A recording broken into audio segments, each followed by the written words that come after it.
Voilà, je tiens à rendre grâce et gloire à Dieu sur un point, enfin partager ça avec vous. Je suis une chrétienne guadeloupéenne et comme je le disais, j'aime profondément la Guadeloupe et les Guadeloupéens et les Guadeloupéennes aussi bien sûr. Et je voulais simplement préciser que cette semaine, Dieu m'a parlé de son amour pour la Guadeloupe et pour la Caraïbe et les Guadeloupéens et les Caribéens de manière plus générale. Et je me dis que c'est un témoignage très court, mais que ça peut aider certaines personnes à prendre conscience de l'amour de Dieu pour eux.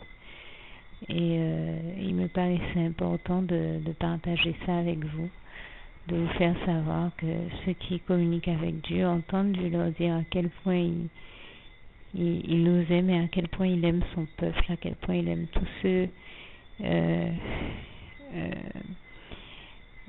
qui forment son peuple, et en particulier en Guadeloupe et dans la Caraïbe.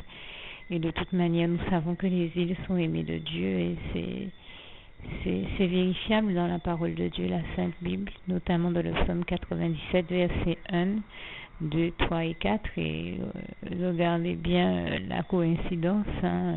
Quand on lit ces passages, on se rend compte que Dieu parle des îles, et il dit notamment « Îles, réjouissez-vous ». Et bien sûr, la coïncidence que je trouve très forte, et je ne pense pas que ce soit une coïncidence parce qu'avec Dieu, il n'y a jamais de hasard.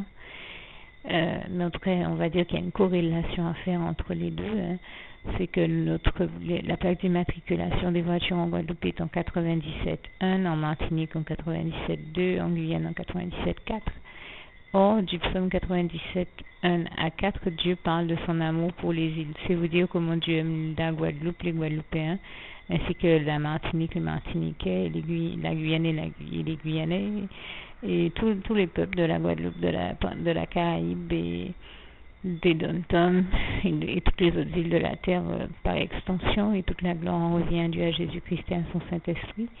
Et je crois que l'un des messages les plus forts que Dieu adresse à ses enfants, l'une des plus belles déclarations d'amour que j'ai connues de toute ma vie, et le plus bel amour, le plus merveilleux, le plus immense et intense qui soit, et surtout le seul amour éternel qui soit, c'est celui de l'Éternel notre Dieu.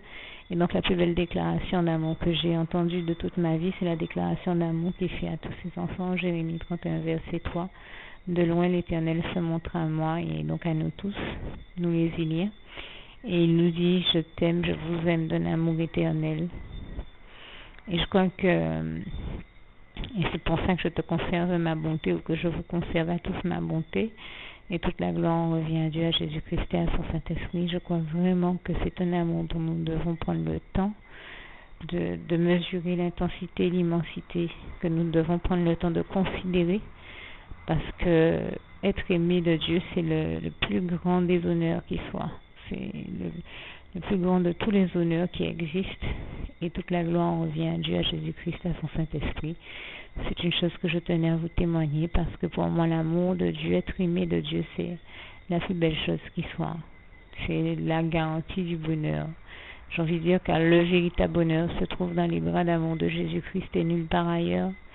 Et je crois que les Brésiliens l'ont bien compris, c'est pour ça qu'ils ont fait une statue à l'effigie du Christ avec les bras grands ouverts, parce que les bras d'amour de Jésus sont grands ouverts pour tous ceux qui veulent bien venir s'y et s'y réfugier, se mettre à l'abri de ce monde cruel et de toutes les horreurs que nous y voyons se passer.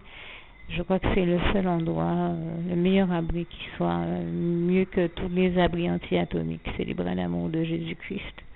Et toute la gloire en revient à Dieu, à Jésus, à son Saint-Esprit. Merci Seigneur pour ton grand amour, ta bienveillance, tous tes bienfaits, tes merveilles et tes miracles, et toutes les bonnes faveurs, les bonnes mesures que tu prends en notre faveur, pardon.